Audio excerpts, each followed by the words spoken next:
जानते होंगे आप बाबर के बारे में और अकबर के बारे में, किस प्रकार से अकबर के बारे में अगर आप जानते हैं तो आप अच्छा शासक के रूप में उभरता है, जबकि बाबर जो था एक पूर्वपंथी शासक था।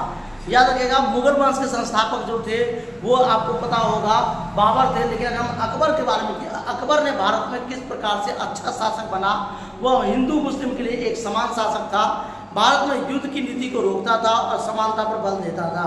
जानते होंगे सबसे अगर अच्छा शासक करें मुगल वंश में तो एक अकबर ही था। बाकी जितने भी राजा आए वो कट्टरपंथी को जन्म दिए और युद्ध की नीति बनता रहा आपस में। तो बात करते हैं अकबर, जिसने सबसे पहले जजिया कर को बंद कर दिया था, यानी कि टैक्स को बंद कर दिया था। जजिया कर एक ऐसा कर था जो हिंदू लोग पूजा करने जाते थे मंदिरों में, तो उसमें किसी प्रकार का कोई टैक्स नहीं था, या मुस्लिम जो भी कहीं नमाज पढ़ने जाते थे उसमें कोई टैक्स नहीं था। तो बात करते हैं अकबर द्वारा किए गए कुछ महत्वपूर्ण काम जिसे अकबर ने किया था अपने शासनकाल के दौरान, अपने सभ्यताओं के दौरान जब उसका शासन चल रहा था। तो बात करते हैं 1562 में दास प्रथा का अंत करने वाला पहला शासक कौन था? अकबर। याद रखिए, अकबर ने दास प्रथा का अंत किया।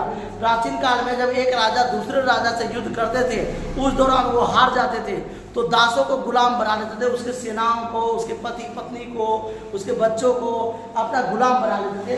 अकबर ने देखा कि अपने शासन को इस तरह से नहीं होना चाहिए जो लोगों पर शोषण हो, तो 1562 में दास प्रथा का अंत कर दिया। अकबर ने दास प्रथा का अंत किया। 1562 में दास प्रथा का अंत हुआ, और दास प्रथा भारत का सबसे क्रूर प्रथा था, जो एक लोग दूसरे लोग पर शासन करते थे। जो पावरफुल लोग थे, अच्छे लोग थे, उसे घर के लिए रख ले जाते थे। जो मजदूर टाइप के लोग थे उसे बाजारों में बेच देते थे, दास ले लो दास।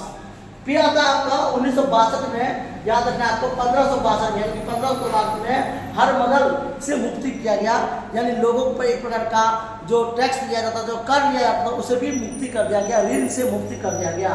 1563 में तीर्थ यात्रा पर समाप्त किया। तीर्थ यात्रा कर जो होता है, कर मतलब टैक्स, याद रखना है, उसे समाप्त किया। 1564 में जजिया कर समाप्त किया, जो कि एक प्रकार का जो था जजिया कर जो था धर्म का कर था। जिस प्रकार से तीर्थ मतलब होता है तीर्थ करना, जब आप एजेड होते हो, पूजा पाठ करने जाते हो, मक्का मदीना किसी जगह पे जाते हो, तो वहाँ पे तीर्थ कर को समाप्त किया गया, जजिया कर को समाप्त किया गया अकबर द्वारा। ये जितने भी काम हुए सब अकबर द्वारा हुए हैं। 1571 में फतेहपुर सीकरी की स्थापना, राजधानी आगरा से फतेहपुर सीकरी की स्थापना की गई थी, वो भी अकबरी शासक था जिसने किया था, अकबर चाहता था। तो बात करते हैं आप 1575 में, याद रखना है आपको कि इकबाल खान की स्थापना की गई। 1575 में इकबाल खान सभी धर्मों को लोगों को प्रवेश की अनुमति दी।